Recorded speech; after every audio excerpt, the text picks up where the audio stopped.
اللہ کے نبی فرماتے تھے سورج جن جن چیزوں پر چمکتا ہے اس میں سب سے زیادہ جو چیز مجھے سب سے زیادہ جو محبوب ہے وہ سورہ فتح ہے، کہ اس میں اگلے پچھلے معاف ہو گئے، یہاں معاف ہوئے، صحابہ پہنچ گئے یا رسول اللہ آپ کو تو مل گیا، ساڈے واسطے کی؟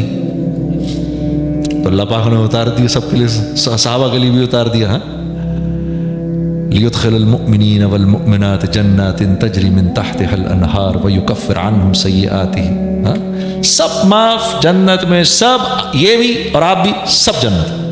کیوں؟ اس لیے یہ جو ہماری منشا تھی وہ پوری ہو گئی، جو ہم چاہتے تھے وہ ہو گیا نہ ہم، اسی لیے میں نے آپ سے عرض کیا نہ جان دینا مقصود نہ جان بچانا مقصود، اللہ کا حکم مقصود، اللہ کا حکم ماننا مقصود ہے۔ کائنات کی سب سے قیمتی چیز اللہ کا حکم ہے، وما خلقت الجن والانس الا لیعبدون، میں اور آپ اس لیے آئے ہیں، سب سے قیمتی چیز کائنات کا اللہ کا حکم ہے، کیونکہ اللہ کا حکم کیا ہے؟ کن، ہو جا، ہو جاتا ہے، کن، بس یہ اللہ کا حکم، ہو جاؤ، اس نے ہو جانا، اس کی زندگی نہیں بننی، کن، ہو گیا۔ آپ ساری 6 ارب لوگ لگیں اس کی زندگی بنانے میں، نہیں بن سکتی، نہیں بن سکتی، اس کی زندگی بننی ہے۔ فرعون کے لشکر چلے جا رہے ہیں، جو بھی ہوگا، نئے موسیٰ کی زندگی بننی ہے، بنی اسرائیل کی زندگی بننی ہے، وہ بن کے رہی، وہاں نہیں چل سکتا۔ اور یہ یقین مانو آج کے دور میں بھی اللہ کی قسم، یہ قرآن کے اندر جو واقعات ہیں یہ الف لیلہ کی کہانیاں نہیں ہیں، یہ ہیں ہی اس لیے میری آپ کی تقویت کے لیے ہیں۔ جس دور میں بھی ہم اللہ کے حکم کو پورا کریں گے، جیسے اللہ رب العزت نے ابراہیم علیہ السلام کو آگ میں گلشن میں بٹھایا، اللہ آپ سب کو، ہم کو، سب کو بھی یہ جو آگ لگی ہے اس میں گلشن میں بٹھائے گا۔ بھئی یہ دعا سب پڑھا کرو، اللہم انت ربی لا الہ الا انت علیک توکلت وانت رب العرش الکریم ما شاء اللہ کان وما لم یشاء لم یکن ولا حول ولا قوة الا باللہ العلی العظیم۔ عالم ان اللہ علی کل شیء قدیر وان اللہ قد احاط بکل شیء علما، اللہم انی اعوذ بک من شر نفسی ومن شر کل دابۃ انت آخذ بناصیتها ان علی ربی علی صراط مستقیم۔ یہ دعا پڑھا کرو، یہ حضرت ابو درداء کی دعا ہے، یہ جو صبح کے وقت پڑھ کے نکلے گا جان مال ہر چیز کی حفاظت گارنٹیڈ ہے۔ یہ دعائیں، یہ اعمال، یہ دیے ہی اس لیے گئے ہیں، زندگی ان سے بنتی ہے، تمہارے میرے کرنے سے تھوڑی بنتی ہے، تمہارے میرے کرنے سے نہیں بنتی میرے دوستو، نہیں بنتی۔ یہ چیزیں غیروں کے اطمینان کے لیے ہیں، ہمارے امتحان کے لیے ہیں۔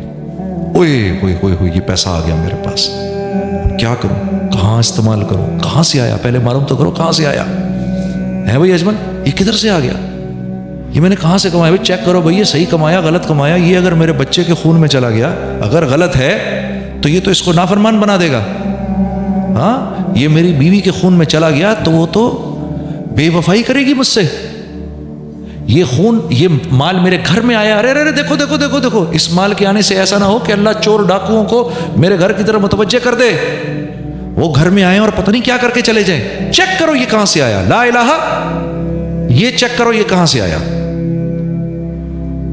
لا الہ، یہ چیک کرو یہ کہاں سے آیا۔ اب یہ صحیح آیا ہے تو اب اولاد کے جسم میں جائے گا، اولاد فرما بردار بنے گی، بیوی کے جسم میں جائے گا، بیوی اور محبت کرنے والی بن جائے گی، ہاں میرے جسم میں جائے گا، اللہ مجھے اور مطیع و فرما بردار بنائے گا۔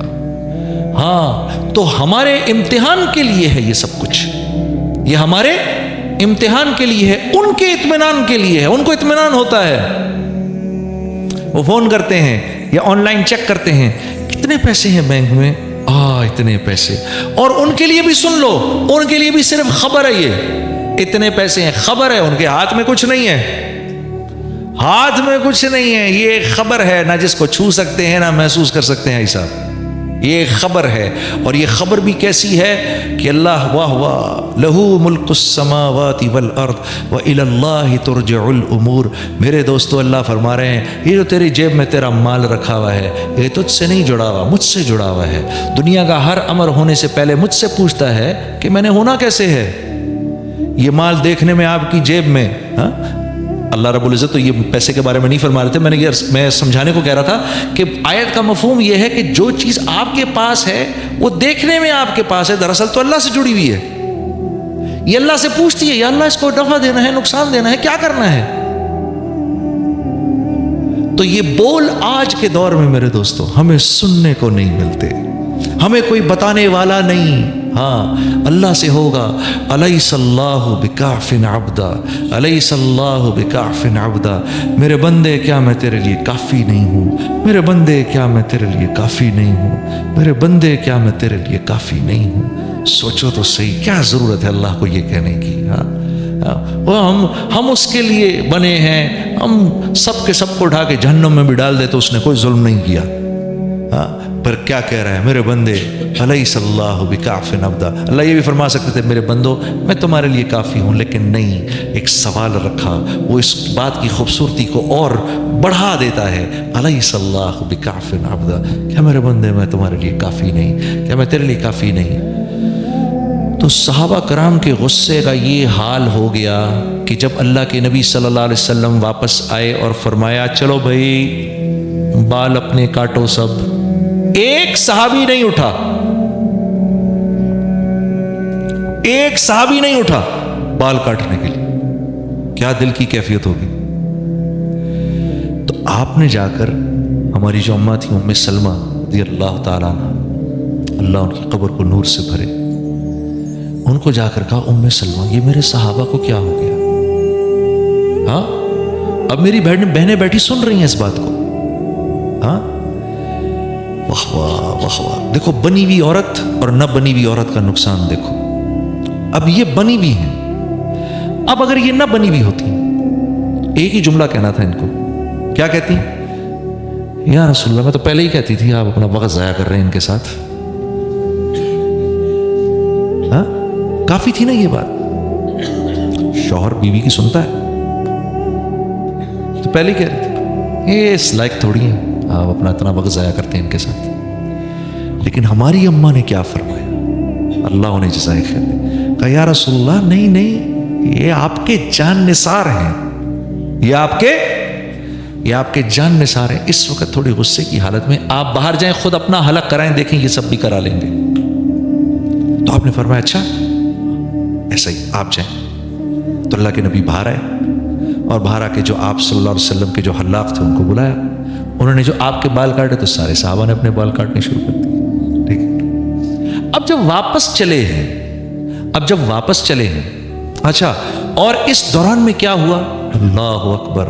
ہاں حضرت عمر رضی اللہ تعالیٰ عنہ جیسے جلیل القدر صحابی بھی حضرت ابوبکر کے پاس پہنچ گئے. پہلے اللہ کے نبی کے پاس آئے، کہا یا رسول اللہ آپ نے ان کی باتیں کیوں مانی. پہلی بات پوچھی کیا آپ اللہ کے نبی نہیں ہیں؟ کہا ہاں میں اللہ کا نبی ہوں. آپ نے ان کی باتیں کیوں مانی؟ کہا اس لیے کہ میں اللہ کا نبی ہوں. سمجھ نہیں آئی. ابوبکر صدیق کے پاس چلے گئے تو کہا ابوبکر کیا یہ اللہ کے نبی نہیں؟ کہا بالکل اللہ کے نبی ہیں. کہا تو پھر انہوں نے یہ باتیں کیوں مانی ان کی؟ کہا اس لیے کیونکہ یہ اللہ کے نبی ہیں. اور پھر کہا اے خطاب کے بیٹے خبردار خبردار، جیسے محمد صلی اللہ علیہ وسلم کر رہے ہیں کرتا جا. گھبرا گئے ایک دم حضرت عمر کہ میں کیوں چلا گیا اللہ کے نبی کے پاس یہ پوچھنے کے لیے. ایک دم گھبرا گئے. یہ ایک اونچے آدمی کی بات ہے، اونچے ظرف کی بات ہے کہ جب آدمی کو اپنی غلطی کا احساس ہوتا ہے فوراً نادم ہو جاتا ہے. تو اب جب یہ آپ صلی اللہ علیہ وسلم صحابہ کے ساتھ چلے ہیں واپس مدینے کی طرف تو قرآن کی یہ آیت اتر رہی ہے اِنَّا فَتَحْنَا لَكَ فَتْحًا مُبِينًا لِيَغْفِرَ لَكَ اللَّهُ مَا تَأَخَّرَ مِن ذَنبِكَ وَمَا تَقَدَّمَ. ہاں جی اے میرے نبی واہ واہ واہ واہ واہ واہ، سبحان اللہ سبحان اللہ، کیا فتح دی ہم نے آپ کو. بلکہ فتح نہیں، فتح مبین. فتح مبین کمپلیٹ وکٹری. ان کی چھٹی ہو گئی. اب ان کی چھٹی ہو گئی. اور علماء فرماتے ہیں کہ یہ ایسی زبردست آیت ہے، یہ تبلیغ والوں کی شان میں اتری ہے یہ آیت کہ اب 10 سال کوئی جنگ نہیں، اب دبا کے تبلیغ کرو، کوئی نہیں آئے گا تمہارے پیچھے، لگاؤ جتنے چلے 4 مہینے لگانے. ہماری شان میں اتری. کوئی اب تمہیں مکمل وکٹری آپ کی ہو گئی. ہاں جو کچھ سنا گیا اللہ پاک اس پر عمل کرنے والا اور آگے لوگوں تک پہنچانے والا بنائے. مزید اصلاحی بیانات کے لیے ہمارا یوٹیوب چینل بیوٹیفل بیان جے کو سبسکرائب کریں اور ویڈیو کو لائک کریں. جزاک اللہ خیر.